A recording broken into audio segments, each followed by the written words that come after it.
غیر ملکی تارکین وطن کے بے دخلی کی ڈیڈ لائن دینے کے بعد غیر قانونی طور پر مقیم افغان شہریوں کے خلاف کریک ڈاؤن شروع کر دیا گیا۔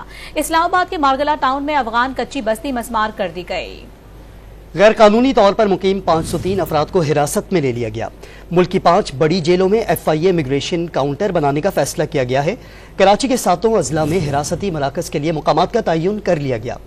اسلام آباد انتظامیہ اور افغان سفارت خانے کے حکام کی ملاقات بھی ہوئی، جس میں انتظامیہ نے غیر قانونی افغان شہریوں کی واپسی کے عمل سے آگاہ کیا۔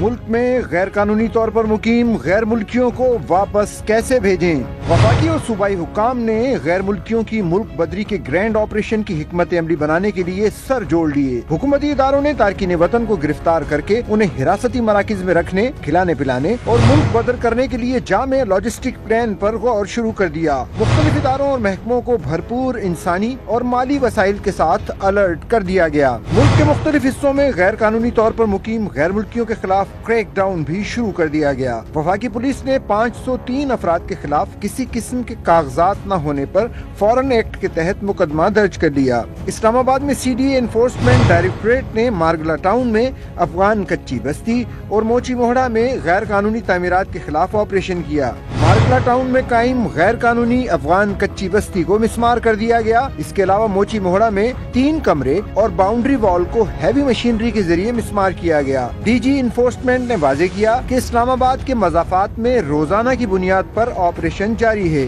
ادھر اسلام آباد پولیس اور انتظامیہ کے نمائندوں کی افغان سفارت خانے کے حکام سے ملاقات ہوئی ہے۔ اسلام آباد پولیس اور انتظامیہ نمائندوں نے افغان سفارت خانے کے حکام کو غیر قانونی افغان شہریوں کی واپسی کے عمل سے آگاہ کیا۔ افغان سفارت خانے کی جانب سے مکمل تعاون کی یقین دہانی کرائی گئی۔ اسلام آباد پولیس اور انتظامیہ نے موقف اختیار کیا کہ پاکستان رضاکارانہ طور پر افغانستان واپس جانے والوں کو سہولیات فراہم کرے گا، جبکہ گرفتار افغان شہریوں کا ڈیٹا افغان سفارت خانے کو فراہم کیا جائے گا۔